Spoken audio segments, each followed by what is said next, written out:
You've reached Monster 911, and I'm Lance Hightower. I've been taking cryptid emergency calls for over 5 years. If you have a cryptid emergency, please call our toll-free number 866-306-8085. I can help you. What's your emergency?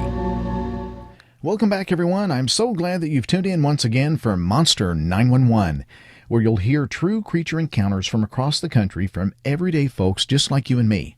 I'm Lance Hightower, the cryptid therapist and in-the-field investigator, helping those eyewitnesses cope and understand what it was they saw and how to process these very real and frightening experiences. And if you're a first-time listener, hit that subscribe button. But I warn you, this show can be addicting.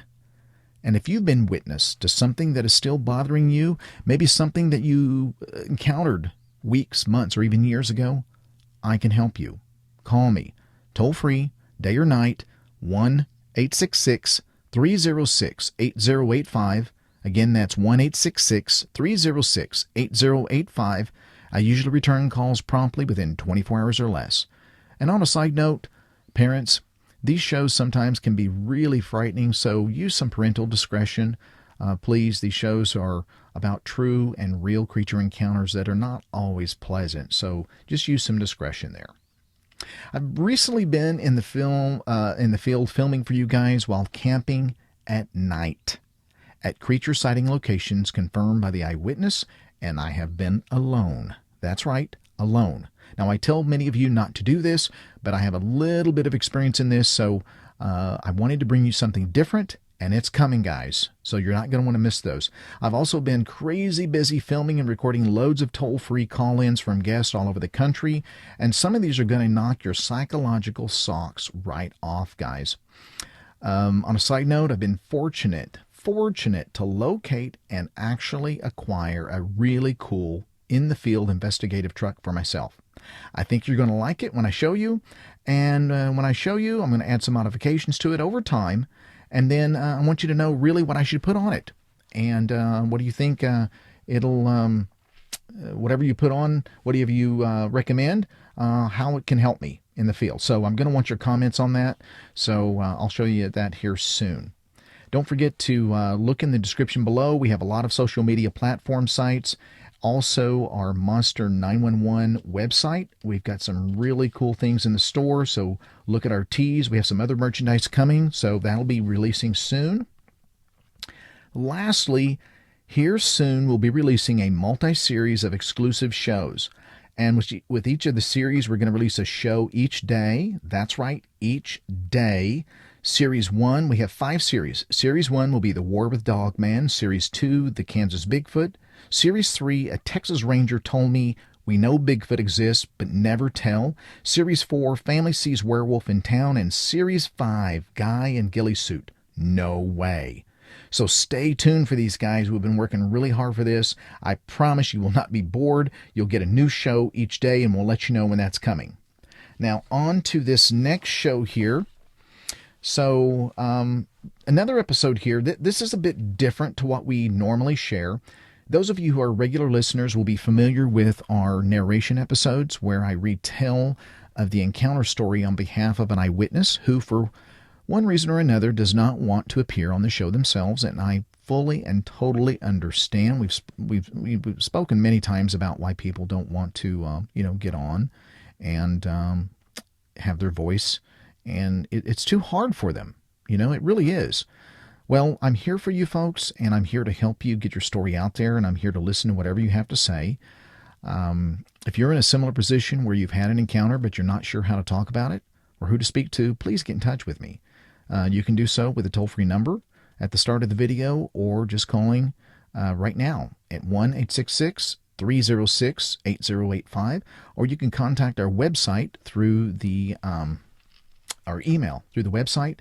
So just go to www.monster911.com and you'll click where it says enter, and then it'll pop up the website there. And then on the far right at the top, it'll say contact. Click on that, and then you can leave your information there, and then you can tell me what happened, and then I'll respond usually within 24 hours or less.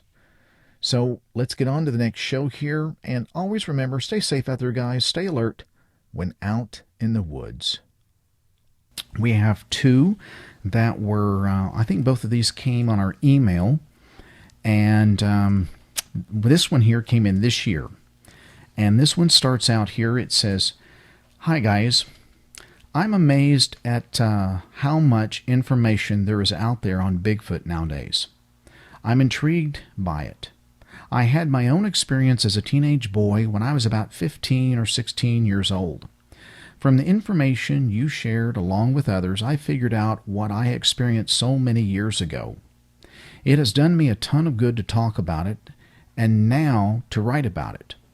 Nowadays, when my experience crosses my mind, I'm blown away by it all over again, and the thought of how bad things could have turned out.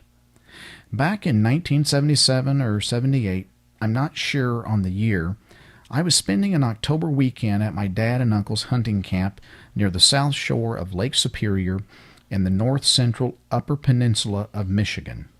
The camp was built by my great-grandfather. As usual, there were a bunch of guys at camp, including my dad, my uncle, my grandfather, and their hunting partners. All of those men were World War II, Korean War, and Vietnam vets.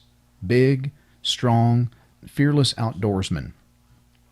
Our camp included 250 acres of heavily wooded and rugged land. Our neighbors to the east and north of us owned a couple thousand acres, also having the same type of terrain and woods. That Sunday morning of the weekend was spectacular, as usual. The colors were at peak. My grandpa made a hearty breakfast like only his generation could make. I needed to walk it off, so I asked Dad if I could go grouse or squirrel hunting before we started cutting firewood and sighting in our deer rifles. He gave me 2 hours before I had to head back, so I loaded up my pump shotgun and put on my orange hat and took off down the camp road. Back then, the area was extremely remote. Our camp was about a half-mile down a two-rut road off the dirt road in an area. If the wind is blowing north, you can hear the big lake rolling in the distance. Saying it was big woods doesn't even do the area justice. I swung south off the camp road up into the hills covered with hardwood and hazelnut bushes. I was hoping to jump a ruffed grouse or maybe bag a couple of big gray squirrels. I had traipsed through the land often and knew the lay of it.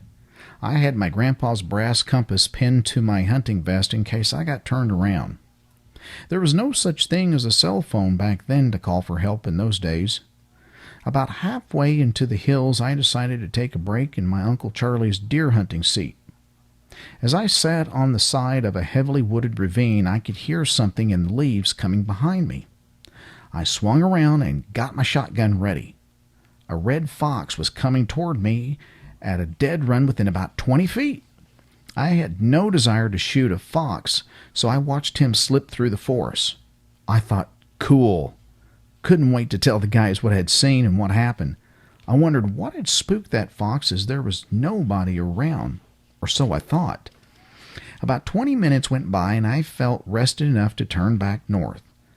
I decided to hike over to where I had been black bear hunting recently, about a mile away. For about 2 weeks prior, I had baited a bear with fish scrapes obtained from a local fish market in town. I figured it would make a great bear bait and bring him in. It worked. My intent that morning was to see if I needed to replenish my bait bucket, so I hung it about 6 feet off the ground with more fish and snacks inside. So off I went. I used another two-rut road on the property. It was quiet walking as the frost had melted off the leaves on the ground, making everything damp and soft. I knew the route I needed to take off the road. As I walked over a hip of the small knoll where my stand was, I could see from a distance the bait bucket had been pulled down. This was a good sign, as only a bear could reach up and have the strength to snap the rope that was hanging on the bucket. Then I smelled something sour, which I assumed was a bear. The black bears are nearly always nocturnal, they only come out just before dark and typically disappear before morning. I was surprised and excited to see one. As I climbed silently over a hip of the knoll, I saw it. Big, black, hairy, and hunched over the bait bucket laying on the ground. It was on all fours facing away from me. My first thought was, holy smokes, that is a really big bear. I could hear it rummaging around, which was probably why it hadn't heard me coming. Its hair or fur was kind of shiny. I wasn't thinking about anything but a bear at this point. I remember wishing I had my deer rifle with me. All of a sudden, this thing stopped what it was doing and kind of lifted its head to look around. I'd positioned myself to shoot if the bear charged me. Man, it looked huge. I had a good view of the back and side of its head, and I was wondering why its head was shaped kind of pointy. It looked left and right, and I could see its rump. If I had had my rifle with me, that would have been one dead bear with a funny-shaped head, I thought. Whew! I thought, it stinks, too. Grandpa would have bawled me out had I shot a bear and hauled it back to camp. I was thinking something stinking like this. Though this thing appeared to have sensed me, it didn't know where I was, which I was only about 50 feet behind it. All of a sudden, it stood partway up on its back legs, then dropped to all fours and took off directly away from me. I thought, what in the hell is that? It kind of ran like a cheetah from the TV series Daktari. Bears don't run like that, I thought. I'd spent enough time in the woods to know. I stood there in amazement until I couldn't hear it running any longer. I wasn't the least bit scared. I was armed. And I knew that Dad and the guys were at camp. So if I didn't show up on time, they'd be really pissed off and would come looking for me. There is no way anything could face down those combat vets and live to tell about it. So I started my walk back to camp as time was up. I had a good distance to walk. In about a quarter mile, I made it back to the road that led back to camp. It was still quiet, walking in the rut of the road. Off to my east in the woods, though, about 40 or 50 yards, I could hear something walking parallel to me. It would walk when I did. It would stop when I stopped. This went on for probably about 300 yards or so. At one point, I stopped and squatted down to peer under the brush to see if I could see anything. When I was about 100 yards from camp, I could no longer hear it. A chainsaw started up a ways off. The guys were getting ready to start cutting firewood. So I made my way to camp, and I told Dad and the guys what I experienced about the fox, the funny-looking running bear with the pointed head, and what I experienced on my way back. They listened to me intently, but we had to work, so the weekend went on. I had forgotten about my experience for years until the subject of Bigfoot or Sasquatch appeared on TV and other social media. From that, put two and two together. I hope you share my story. It happened just as I wrote it. I know what I saw and experienced. I appreciate your show. Thank you for sharing my story. So this gentleman also, he included some pictures here of kind of the fall of the road possibly he walked on, and it's beautiful colors here. He's got some pictures in this area, very tall trees. The leaves are bright orange and yellow. It's a beautiful day here. He included a picture of himself standing on the road and a picture of a distant mountain of all these this beautiful fall foliage. I appreciate you, sir, very much for sending this and having enough courage to talk about this. There's lots of these stories that are out there of people that had just kind of put these encounters or these stories aside and just really never thought about them again. And then, you know, hearing a story or something happens, things just click. It's what I call they connect the dots, and all of a sudden a rush of these events comes back and they go, I wonder if what I experienced was a Bigfoot, and so, or another type of creature.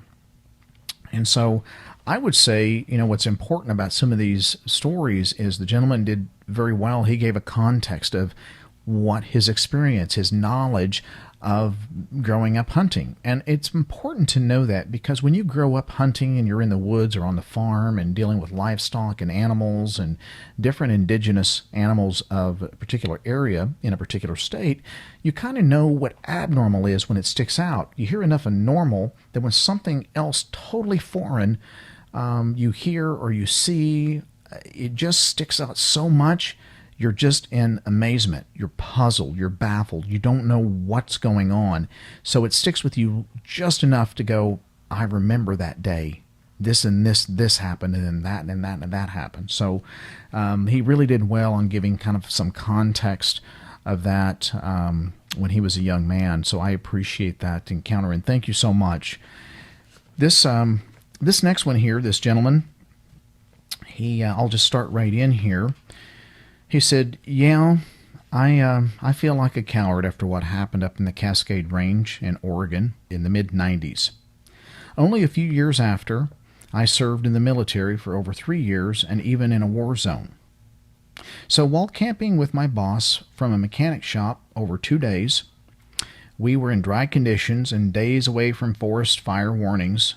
We had no campfires, and we camped next to one of those cement-lined, man-made ponds for forest fire fighting purposes. It was fed by a natural spring. It was what I heard that set me uneasy.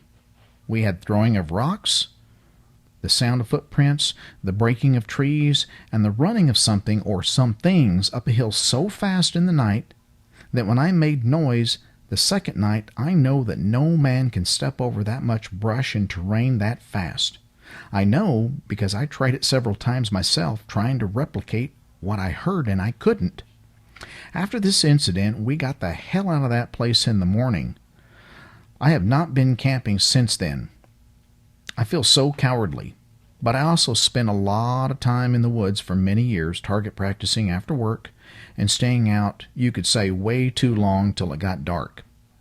12 years later, an incident happened that I thought couldn't happen just 10 miles out of town and only a mile or two from the main road.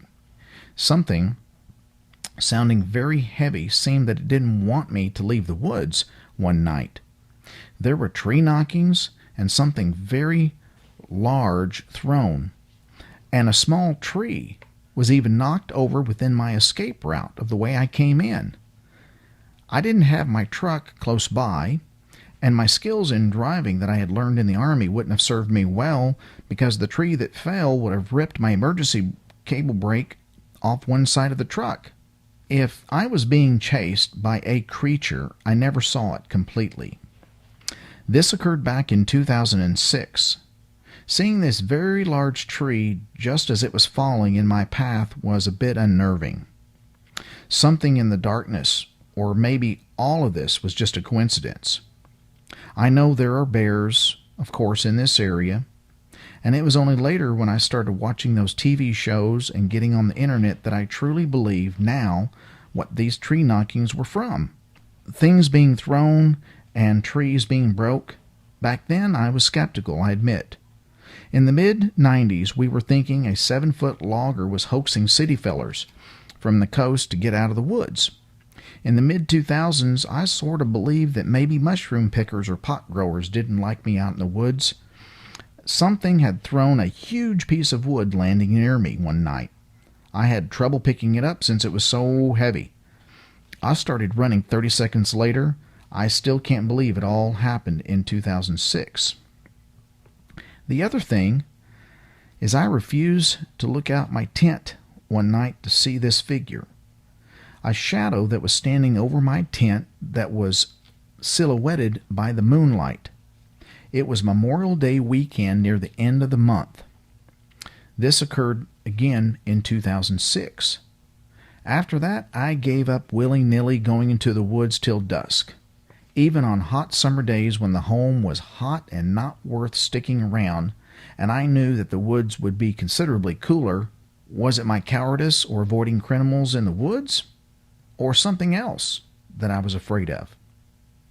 Here in Oregon, I seem to forget that a lot of strange things are attributed here.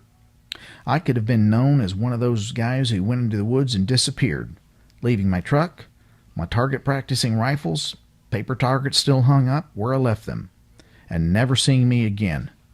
I could just see the damn local newspaper back then, like what was happening with others, where someone goes into the woods, purportedly disappears, due to supposedly getting lost in the damn woods for no usual good reason. And only in rare instances where they might find a body or bones. It sounds cliche, but you know, a missing person's story that goes into the woods and dies like a guy in his 80s with a heart problem. But this all begs the question, what about all the others that go into the woods and disappear? Young people, leaving their trucks or cars without a trace. Okay, sure, I know, bears, mountain lions, and other predators exist in these parts. I know that. But these animals leave evidence. Anyway, every so often I like to get on YouTube and repeatedly hear the stories that many people laugh and scoff at. From a guy who could have gone missing himself, people should not be so quick to judge someone else's encounter story. In the mid-1990s, it appeared that the Bigfoots were scared. Really scared. This is just my opinion, of course. I mean, after I made a noise, whatever took off running seemed scared as hell, even though it must have been thirsty since I could hear it drinking water just before it took off. And in closing, no, I was not taking any medications, no drugs during this time of these experiences, and I'm sure in the hell never drank and drive. Never. I still remain a skeptical person whenever I hear sounds in the woods. Not everything in the woods has to be a Bigfoot, I understand. But whatever I experienced years ago happened exactly as I told you.